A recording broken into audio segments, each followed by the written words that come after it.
तू ही सागर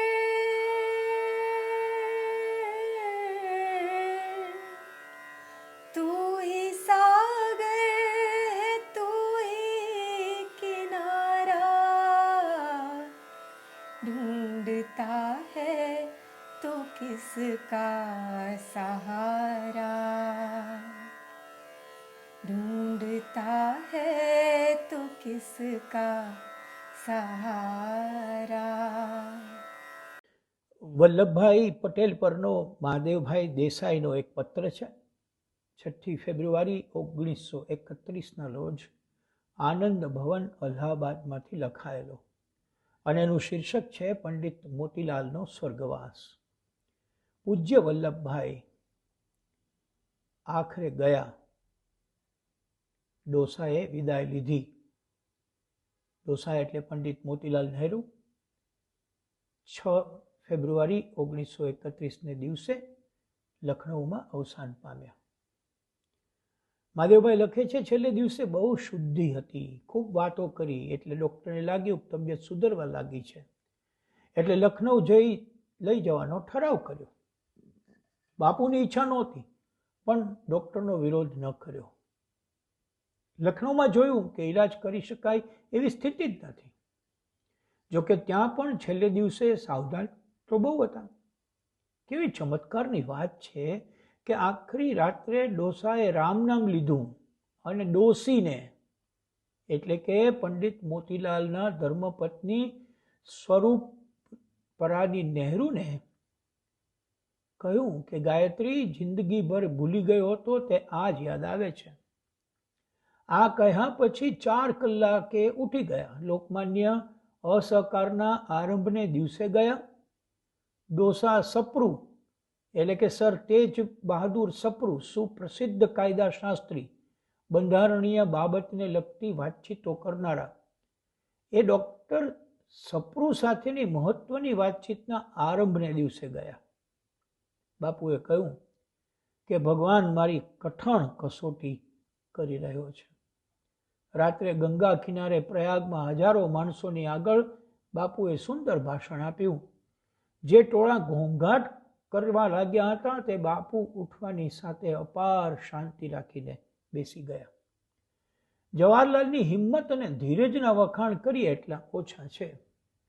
ડોસીને તો બાપુ સોળમાં લઈને બેઠા હતા.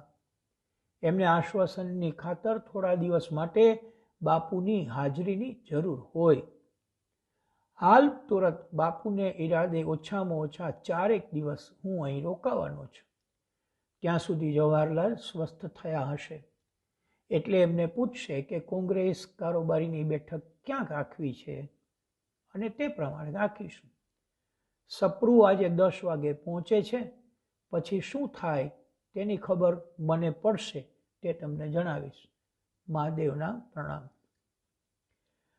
વલ્લભભાઈ પરનો મહાદેવ દેસાઈનો એક બીજો પત્ર જે 6/10/1935માં વર્ધામાં લખાયો અને જે જવાહરલાલના કાગળના સંદર્ભમાં લખાયો.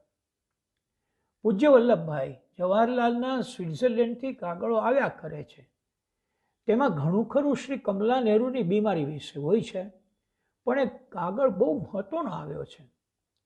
એ ગથા હેરિસને એમને વિલાયત જવાનું નોતરું આપેલું અને ત્યાં સંબંધો વધારવા માટે આગ્રહ કરેલો અને તેમણે સજ્જડ જવાબ વાળ્યો. એ કાગળ એમને અને મહાસૌભાને શોભાવે એવો છે. એ અહીં આવીને જોજો, પણ એમનો થોડો ભાગ અહીં ટાંકું છું. રાજ્યકર્તાઓમાંથી હું કોને શું કહી શકું? હું કોઈના પ્રતિનિધિ તરીકે આવ્યો નથી. હાલમાં બનેલી ઘટનાઓ સાથે મારો કોઈ સંપર્ક રહ્યો નથી. જેને ભારતનો પ્રતિનિધિ કહેવાય અને જેણે કોઈથી પણ વધારે ભારતની સેવા કરી છે અથવા સેવા કરવા સમર્થ છે એવો માણસ તો એકમાત્ર ગાંધી છે. કેટલીય બાબતોમાં હું એમની સાથે સંમત ન થાઉં, પરંતુ તે વાત તો અમારી બંનેની કે અમારા સાથીઓ વચ્ચેની કહેવાય. મારા પૂરતું કહું તો તેઓ વિશિષ્ટ અર્થમાં ભારત જ છે અને સાચે જ મારા દેશના તેઓ સર્વોપરી આગેવાન છે. ભારત શું ઈચ્છે છે એ વિશે કોઈ જાણવા આતુર હોય તો તેણે ગાંધી પાસે જવું જોઈએ.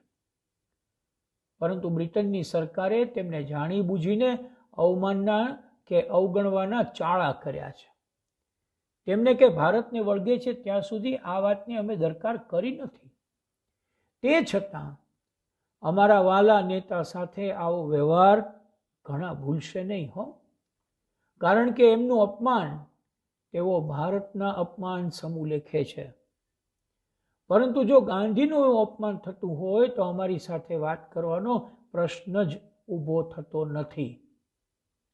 શું અમને એમનાથી ઉપરવટ થઈને આગળ વધવું છે? કેટલાય તો શિખરના ટોચે પહોંચવાને બદલે એમની સાથે દફનમાં દટાઈ જવાનું પસંદ કરશે.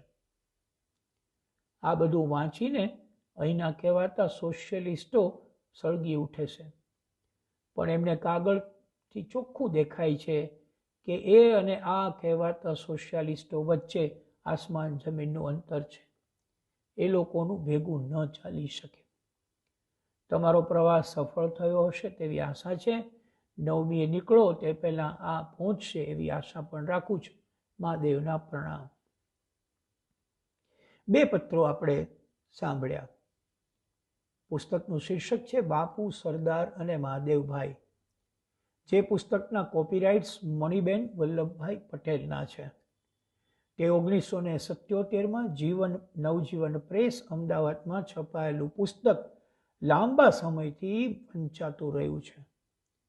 આ સમય મળ્યો તે જાણી સૌભાગ્ય પ્રાપ્ત થયું. સરદાર જન્મ શતાબ્દી ગ્રંથમાળાનું સંપાદન શ્રી ગ. મા. નાંદુરકરે કર્યું છે. આ 4થો ગ્રંથ છે. આ પુસ્તકમાં પહેલા ભાગમાં મહાદેવભાઈના સરદારશ્રીને લખેલા કુલ 150 પત્રો છે.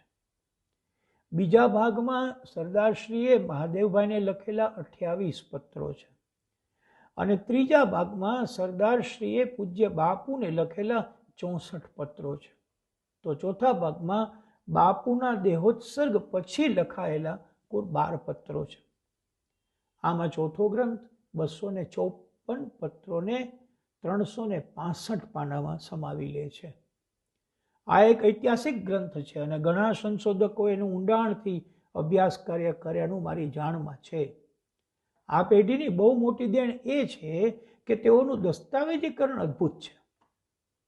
તેઓ સૌ અતિ નિખાલસતાથી પોતાના મનની વાતોને સુસ્પષ્ટ રીતે અન્યોન્યને પત્રમાં વ્યક્ત કરી રહ્યા છે. આજના રાજકીય માહોલમાં આ ગ્રંથ બહુ જ ઉપયોગી નીવડે તેમ છે. જો આપણે ઇતિહાસને મારી મચોડીને વ્યક્ત ન કરવો હોય તો ગાંધીજી, જવાહરલાલ નહેરુ અને સરદાર વલ્લભભાઈ પટેલ વચ્ચેના સંબંધોને આ ગ્રંથમાંથી ચોખ્ખી રીતે તારવી શકાય છે. અહીં તો કેવળ 1931 અને 1935માં લખાયેલ 2 પત્રો જ ઉદાહરણ રૂપે જેમ છે તેમ મૂક્યા. એકમાં નહેરુના પિતાના અવસાન સમયે બાપુની ભૂમિકા ઉડીને આંખે વળગે છે, તો બીજા પત્રમાં જે વ્યવહારે વિલાયતના નોતરાને કેવો જવાબ આપ્યો તે રસપ્રદ બની રહે છે. જવાહરલાલ નહેરુ પોતે ગાંધીજીને ભારત માટે શું ગણે છે તેનું નિખાલસતા ભરેલું સ્વરૂપ અહીં સ્પષ્ટ થાય છે. નહેરુના કેટલાય વાક્યો આજે આપણને ઊંઘમાંથી ઉઠાડી મૂકે એમ છે. આ 2 પત્રો અને તેમાંથી તારવેલા અવતરણો વાંચીને એવું લાગે છે કે હાલ જે વિદ્યમાન નથી એવી વ્યક્તિઓ વિશે એમને એમ વાત કરવા કરતાં એમના જીવનની ગ્રંથસ્થ વાતોને સૌ સમક્ષ મૂકીને ખસી જઈએ તો સારપ ન કહેવાય. સમજદાર કો इशारा काफी है. तू ही सागर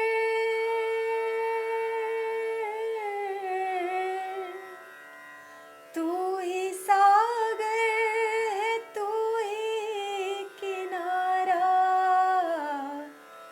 ढूंढता है तो किसका सहारा ढूंढता है तो किसका सहारा